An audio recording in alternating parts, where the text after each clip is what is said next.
Yes, well, as we get older and older, I'm 77 right now. You can't live forever, you know. So if this procedure I'm going to have to clean the blood doesn't work, then I've got probably a few more months to make it before my kidneys shut down, you know. So that's kind of why I'm kind of going along with the interview at this time. You're seeing that what you went through is just too important for people not to know about. Yeah. Yeah. Can you just, can we start at the beginning with your military career and just walk through what exactly your experiences were? Was drafted into the military and got into the U.S. Army. After that, I was sent to the Signal Training Center in eastern United States. What year would this be? 58. I went through the Signal Training course. And at that time, I went through the radio teletype course and also the cryptography course, crypto. They had 5 instructors that were getting out of military service.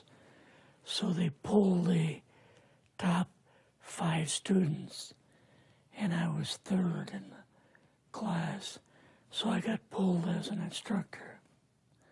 Now, were you at this time also working yet for CIA? No. Not yet? No.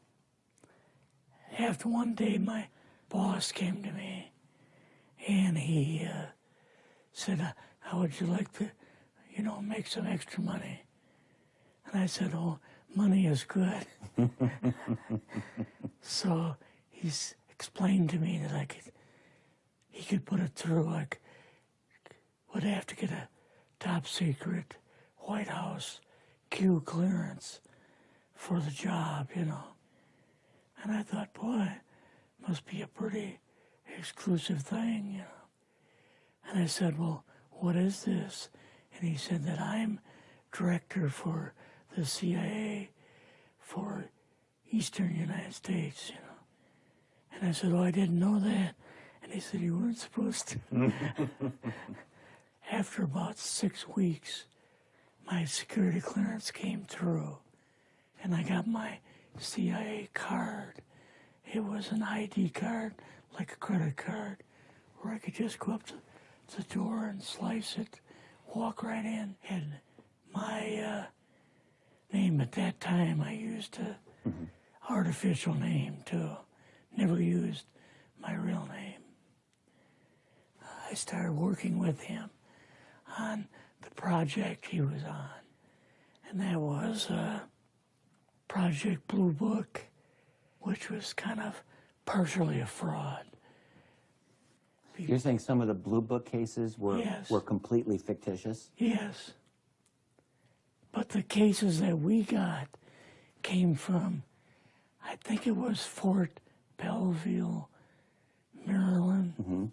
Fort Belvoir? Yeah. And it didn't come from the Pentagon, or it didn't come from CIA headquarters. But we would get reports about a certain sighting that they had in Mexico or Italy or something like that. And then we would have to, we had people that would follow through on it, that would go out and interview the people to see if they were nutcases or if it was real, you know. So they'd be going overseas frequently? Yeah, I wasn't, but I always stayed statewide. But the people we had working with us from the CIA would do that. We would get like a new report probably a couple times a week. I was coming into the Army fresh off the farm, you know, so I really didn't have much knowledge of anything, but my boss filled me in on Project Blue Book and what they had found so far. this Greys and aliens and the Roswell incident. How did you feel when this first got dumped on you? When you first learned about this? I was just kind of overwhelmed with all of this, you know. And I said to him, I don't know if I'm going to be able to be a judge of this type of thing. What's real, what's not, when I don't have much knowledge of it, you know. So... What did he say? He said, well, we have to build the information as we go, and you'll see how this thing is working out. And then the other thing is, of course, you really weren't able to tell family or close friends, obviously. No, I couldn't tell anybody. In fact, I had to take a vow that I wouldn't tell anybody. A lot of it for 40 years, and more of it for 50 years, which is up in 2010. You're doing all this crypto work. You're looking at images, photographs, video. It's 1958, maybe the fall of 58. What happened after this? At that time, the Project Blue Book thing kind of went pot, you know. If you remember, back in those days, they kind of declared it as a nothing, you know. Mm-hmm. Right. And they were telling the world all UFOs are misidentifications, hoaxes, balloons, psychological issues, whatever. Yes. Yeah. So my boss came to me and he says, we've both got a new assignment. And he says, oh, I said, where are we going? Oh, he says, we're going to the Capitol. We're going to be part of the Eisenhower push. He's trying to find out something about, all about these aliens that MJ-12 was supposed to find out, but never sent back reports to him. The MJ-12, the UFO control group, were they calling it MJ-12 at that time? Yes. They called us in, went into the Oval Office, and President Eisenhower was there and Nixon, and they said, we called the people in from MJ-12 from Area 51 and S4, but they told us that the government had no jurisdiction over what they were doing. So being a general, past general, you didn't tell them to go to hell without any real good reason, you know. Mm-hmm. So he said, I want you and your boss to fly out there. I want you to give them a personal message. He says, I want you to tell them, whoever is in charge, tell them that to get in, they have this week, coming week, to get into Washington and to report to me. And if they don't, I'm going to get the First Army from Colorado, and we're going to go over, we're going to take the base over. I don't care what kind of classified material you got. We're going to rip this thing apart. Eisenhower was going to invade Area 51. Yeah, with the First Army. So you go out with your superior. Yes. You fly out.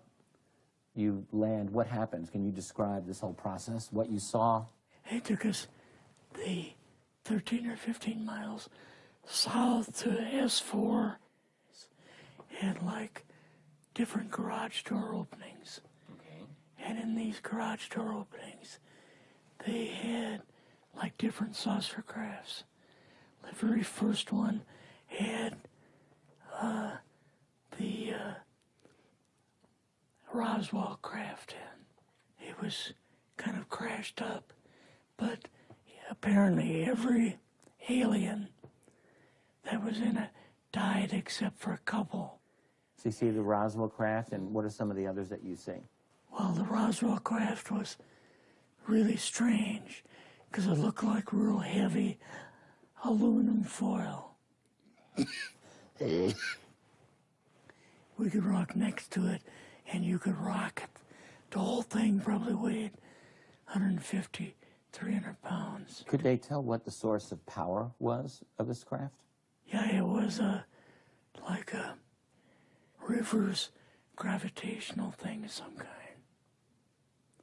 In fact, one later on, I got the mathematical code for reversing gravity in a 3x5 card. I guess there are different types of grays and so on. How did you see that evidence? Well, at the later on at S4, we viewed the autopsy film, and then the colonel said, "What we've got in here is we're interviewing a gray alien." All right, right there. How did you feel at that moment? Well, I thought, boy, we had no idea we were going to see the real thing. All we saw was film. You had to have a little bit of heart racing at that moment. My boss was able to go in and had like a partial interview with him. So what did this gray alien look like? Could you describe him a little bit? This one looked a little bit oriental. So I'm just wondering if it looked almost human, what about this didn't look human? No, it didn't look human as far as the skin tone and basically the shape of it and the size. How was its head size compared with a normal human, for example? Brain was kind of a little bit bigger. And some of the nose was very, very small. And the ears were just like holes. Mouth was very small. Now, why were they bringing you out here at all, anyway, to see an alien? What was the point? To go back and tell the president they actually had one. So he did not know at this point No. if there was an alien at S4? No. What did you do then at Area? Were you done, or did you have other things to do with Yeah, so S4? basically we were kind of done, went back to Area 51.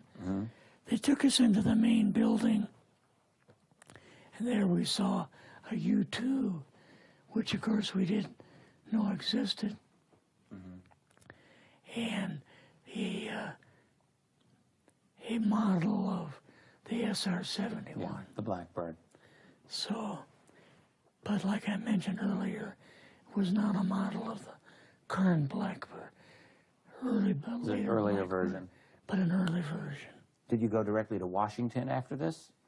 Yes. Or did you go somewhere else? How did they get, did you fly regular airline? Or we flew back to the commuter plane back to the air base, and then took President Eisenhower's Lockheed Electra back to Washington. You and your supervisor, Yeah. superior officer, and now you're meeting with the president? Yes. Can you describe this? Well, we met with him in, the second story of the old OSS warehouse building. And Eisenhower and Nixon were there, and also Hoover was there. So he asked us what was going on, and we told him about the alien and the whole situation, and the black projects and so on, and he was just totally shocked. He appeared for the first time to be worried, you know, like he was worried. I would think that Eisenhower would, I mean, he certainly knew that flying saucers were real. Yes. He knew that there were aliens. So I guess I'm just wondering, what would he have been, really surprised about? Surprised about the black programs. Eisenhower said, got to keep this thing completely secret. You know, can't talk about this. Your actual name is, I mean, the name you grew up with, that was a different name than what you had in the... I never used it in the CIA at all. Now, what about today? You're going on the public record, and this is still sensitive information, even though earlier you talked about, you know, security oaths that maybe expire after a certain period of time. 50 years. But you're still concerned. Linda Motenau's phone call, her phone was tapped, and they got my phone number, and through the telephone company, they were able to find me, and so on. When they found you, what happened? I was going to a grocery store. Two guys in a black suits come out of a black Lincoln town car and came over to see me. And they told me that I better not publish anything or talk to Linda about any more things. So at that time, I did, you know, I stopped. That was enough to intimidate you. Yes. Rather remain anonymous. Never show my face on anything. Really, thank you for doing this. Yes, this was, I guess, kind of a good idea because I feel much better having talked about it. I kind of feel like there's a load off my shoulders. Really? Because I had an awful lot of secrets that I had kept over the years.